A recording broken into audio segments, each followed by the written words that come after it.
24 July 1944. The 5th Amphibious Corps, commanded by Major General Harry Schmidt, landed on Tinian in the Mariana Islands. The 4th Marine Division landed with support from a naval bombardment and Marine artillery firing across the strait from the nearby island of Saipan. With the help of the Seabees, the Marines were able to land along the northwest coast with its 2 small beaches and low coral. The rest of the island had coral cliffs up to 15 feet high at the water's edge, negating any assault plans.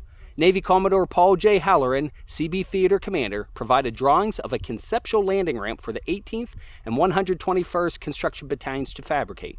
To construct these ramps, the plans called for the Seabees to mount steel beams salvaged from Saipan's abandoned sugar mill on LVT-2s.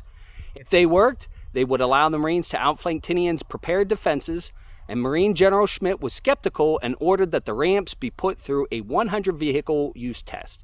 The Seabee creation was named a Doodlebug, and it worked exactly as the Marines had hoped. A successful feint from the major settlement of Tinian Town diverted defenders from the actual landing site on the north of the island. The feint withstood a series of night counterattacks supported by tanks, and the 2nd Marine Division landed the next day. Another piece of Seabee handiwork was brought across from Saipan.